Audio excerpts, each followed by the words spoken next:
Hello students, आज हम discuss करेंगे कैरेक्टरिस्टिक्स ऑफ एक्सचेंज कंट्रोल, विनिमय नियंत्रण की विशेषताएं। हमारे लास्ट लेक्चर में हमने एक्सचेंज कंट्रोल के मीनिंग को विस्तार से समझा था।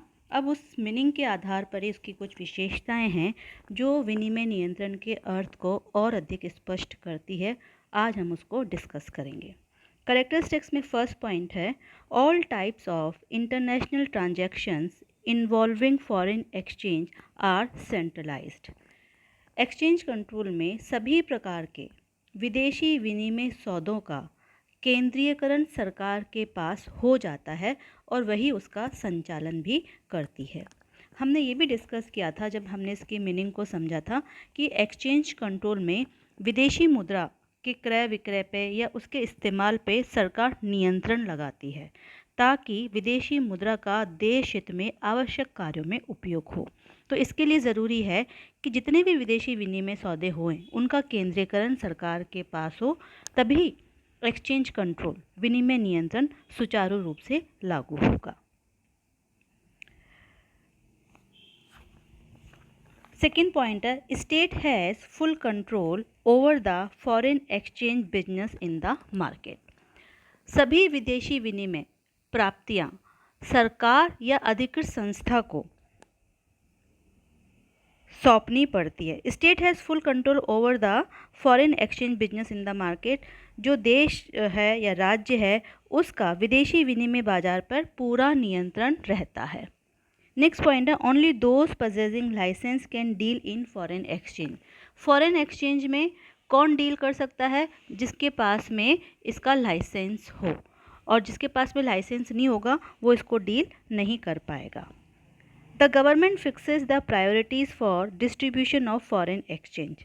विदेशी मुद्रा का डिस्ट्रीब्यूशन कहाँ कहाँ होगा, इसके लिए सरकार पहले से उसकी प्राथमिकता निर्धारित कर देती है। प्राथमिकता का मतलब ये है कि जो बहुत ही आवश्यक कार्य है, जिनका भुगतान विदेशी मुद्रा में करना अति आवश्यक है, उनको प्राथमिकता के क्रम में हम सबसे ऊपर रखेंगे, और जिनका भुगतान करना अति आवश्यक नहीं है उनको हम प्रायोरिटीज़ में नीचे रखेंगे। तो इस प्रकार प्राथमिकता के क्रम निश्चित होने पर फॉरेन एक्सचेंज का डिस्ट्रीब्यूशन बहुत ज़रूरी कामों में होगा और उसका इफ़ेक्टिव यूटिलाइजेशन भी होगा। नेक्स्ट पॉइंट है कैरेक्टरिस्टिक्स में, the whole foreign exchange is deposited with the central bank which gives the exporters domestic currency in turn. जितनी भी फॉरेन एक्सचेंज है, विदेशी मुद्रा है, उसको हमें अपने सेंट्रल बैंक जो भारत में आरबीआई है उसके पास में जमा कराना होता है, और बदले में सरकार उन एक्सपोर्टर्स को, निर्यातकों को डोमेस्टिक करेंसी यानी कि स्वदेशी मुद्रा दे देगी। The importers get foreign currency from the central bank. अब इम्पोर्टर्स, आयातकर्ता को विदेशी मुद्रा में भुगतान करने के लिए विदेशी मुद्रा की आवश्यकता होगी, तो वह विदेशी मुद्रा कहाँ से प्राप्त करेगा? Central bank. तो इस तरीके से सेंट्रल बैंक के पास में समस्त सौदों की जानकारी होगी कि इंपोर्ट किन किन वस्तुओं का हो रहा है। लाइसेंस वाले ही इंपोर्ट और एक्सपोर्ट का काम कर रहे हैं। अगर गैर जरूरी वस्तुओं का इंपोर्ट हो रहा है तो उसको हम विदेशी मुद्रा देने से मना भी कर सकते हैं, ताकि विदेशी मुद्रा का भंडार आवश्यक कार्यों के लिए रहे। तो इम्पोर्टर्स को विदेशी मुद्रा के लेन देन की ज़रूरत पड़ेगी तो वो सेंट्रल बैंक से उसको ले लेंगे। Rate of exchange is determined officially bye the government and it is also managed.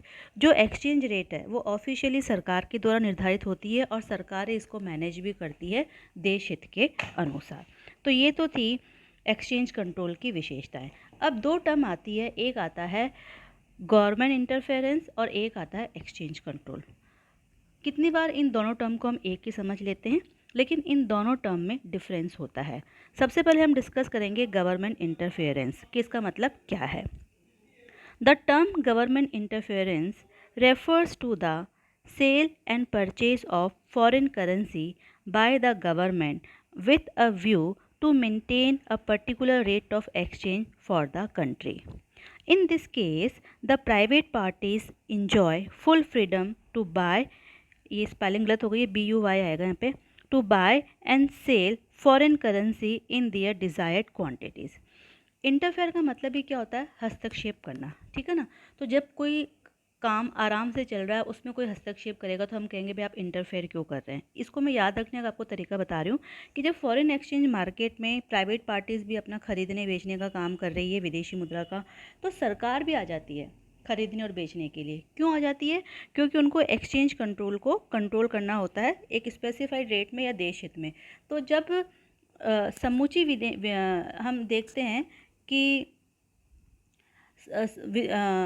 कोई भी निश्चित विनिमय दर स्थापित करने के लिए या उसे बनाए रखने के लिए जब सरकार विदेशी मुद्रा का क्रय विक्रय करती है या सरकार की ओर से विदेशी विनिमय के क्रय विक्रय की दर घोषित करके निजी व्यापारियों के कार्यकलापों को वो दूर से ही प्रत्यक्ष या अप्रत्यक्ष रूप से प्रभावित करती रहे, तो इसे सरकारी हस्तक्षेप कहते हैं। यानी कि जो सौदे प्राइवेट पार्टीज कर रही है वो तो ऑलरेडी हो ही रहे हैं, लेकिन साथ में सरकार भी करती है, तो इसे हम कहेंगे गवर्नमेंट इंटरफेरेंस। ठीक है। अब आता है exchange control.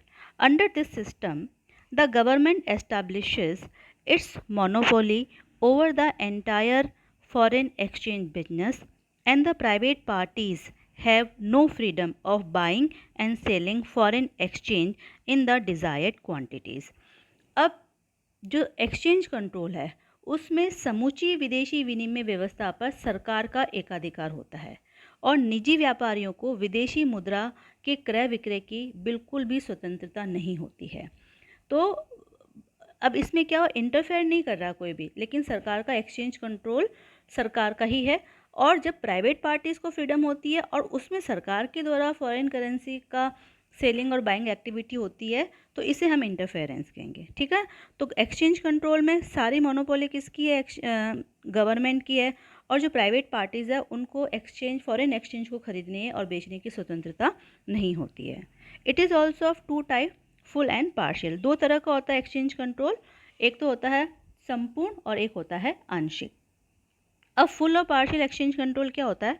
Under full exchange control the government impose restriction on the sale and purchase of all foreign currency. जो पूर्ण विनिमय नियंत्रण होता है, तो सरकार विदेशी मुद्राओं के क्रय विक्रय पर, सभी प्रकार की विदेशी मुद्राओं के क्रय विक्रय पर प्रतिबंध लगा देती है और उनके क्रय विक्रय का एकाधिकार केवल और केवल सरकार के पास होता है। ठीक है। Under partial exchange control their is restriction on only a few selected currency.